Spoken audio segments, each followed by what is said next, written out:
অনুরোধ করছি অত্র মাদ্রাসার সভাপতি এবং বিশিষ্ট চিকিৎসক, আমাদের এই অঞ্চলের গর্ব গৌরব, উনি ইসলাম দরদি এবং কি সকল ইসলামিক প্রতিষ্ঠানগুলিতে, ধর্মীয় প্রতিষ্ঠানগুলিতে যিনি সবসময় অংশগ্রহণ করেন, দানবীর ডক্টর মোহাম্মদ রফিকুল ইসলাম স্যারকে দু একটি কথা বলার জন্য অনুরোধ করছি।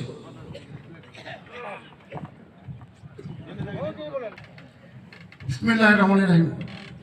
উপস্থিত আজকের সভার সভাপতি, অন্যান্য বক্তব্যবৃন্দ, বিশেষ করে প্রধান বক্তা, আমার অত্যন্ত প্রিয় ভাজন।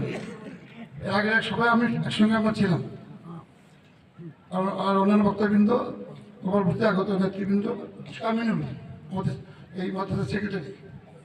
আমি কিন্তু আসার জন্য, আমাকে এখানে আসার জন্য উনি সব বেশি করছি যে আসতেই হবে, এই মহাপুর যেভাবে হোক আপনারা উপস্থিত চাই। আমি আপনাদের যারা আজকে উপস্থিত মুসলিমবৃন্দ আছেন, পর্দা অঞ্চলের মা বোনেরা, আসসালামু আলাইকুম ওয়া রাহমাতুল্লাহি ওয়া বারাকাতুহু। আপনি মনে আছে এর আগে যে সভাটা করছিলাম না, এই আমাদের যে প্রধান বক্তা ছিল, আপনি মনে আছে ওই দিনটা কেউ কেমন ছিল? সারাদিন কি করছেন? পুলিশ আসে না, সাগর বাহিনীর পুলিশ বাহিনীর যুদ্ধ শেষ পর্যন্ত সাগর বাহিনী পারে না নাকি, পুলিশ বাহিনী দিচ্ছে। আমি জানতাম না, আমি একটু শান্তরুগী দেখছি।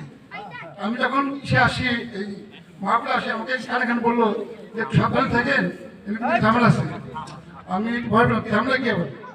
এখন টিভি লোক আসছে আসছে, এখানে একটু কিছু ঘটনা করতে পারে। আল্লাহ অবশ্যই দেখা যায় কি হয় আর কি। আমাদের প্রধান বক্তা বক্তব্য শুনলেন, কি কিরকম বক্তব্য দিয়েছে না, উনি আমাকে সাহস দিলেন যে থাকেন, সমস্যার আমি আছি, আমি আছি, আপনি আমরা একসাথেই হবো, অসুবিধা নেই। আল্লাহর আমাদের কিচ্ছু হয়নি। আত্মর বাড়ির লোকরা এত সাহসী, আমি ওই দিন তার প্রমাণ পাইছি। ঠিক আছে, কি হয়েছে? ফলাফল কি হয়েছে? যারা আমাদেরকে এই যে 15 বছর মাহফিল করতে দেয়নি, তারা আছে পড়ায় গেছে, কিভাবে পড়া গেছে সে টেরও পায়নি। মাত্র 1.5 ঘন্টা সময় দিয়েছিল, রান্না করা খাবার সব খাবার রেডি, খাবার খেতে পারেনি, বুঝতে? খাবার না খেতে পারতে হয়েছে। পাশাপাশি আরেকজন আমাদের নেত্রী, সেও কিন্তু বিদেশ গেছে না, লন্ডন চিকিৎসা করতে গেছে। আপনারা দেখছেন সে কত বাসার থেকে বিপন্ন আসতে, বিপন্ন বন্ধুবান্ধব আসতে কতক্ষণ লাগছে? মাত্র 15 মিনিটের রাস্তা, 2.5 থেকে 3 ঘন্টা সে আসছে।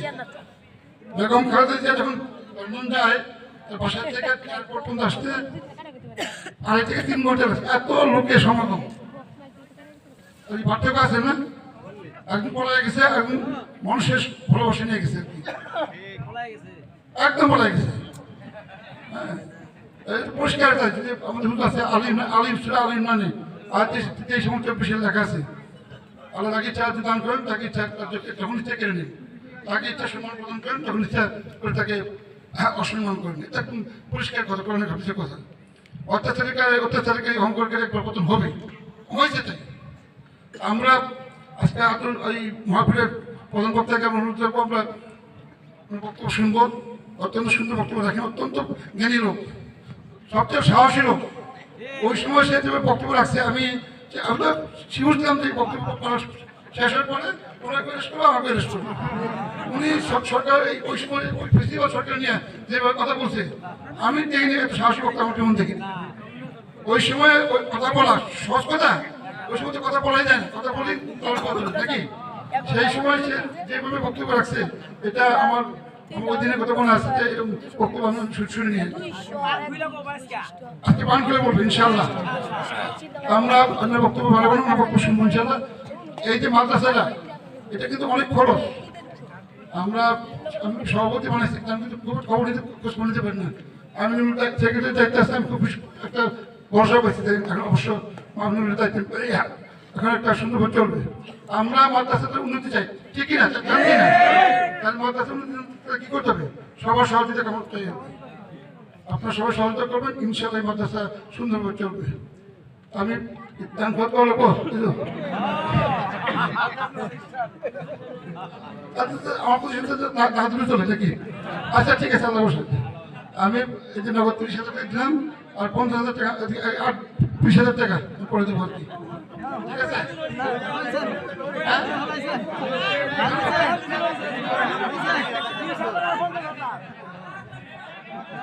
বলে বলেছি না? ঠিক আছে, অবশ্যই 80,000 টাকা। একটা কথা বলি, আমি সবশেষ একটা কথা বলি, যারা যুবক, আমি মনে করি যুবকদের সহযোগিতা এই আজকের এই আয়োজন অত্যন্ত সুন্দর আয়োজন। রাত্রি 11টা এখনো যে এখানে যে সমাগম আছে, আমি কোনো মহিলা প্যান্ডেলের লোকের দল না, এইরকম সমাগম এই জলসা ইসলামী জলসা আমার মনে হয় না ওই আর কথা হয়েছে। এই আতরবাড়ি গৌরব আমাদের নতুন একটা ঐতিহ্য। আমি অনুরোধ রাখবো আমার জন্য দোয়া করবেন। আমরা বাবা মা নাই তাদের দোয়া চেয়ে আপনি সবার সুস্বাস্থ্য কামনা করে বক্তব্য শেষ করছি। আসসালামু আলাইকুম।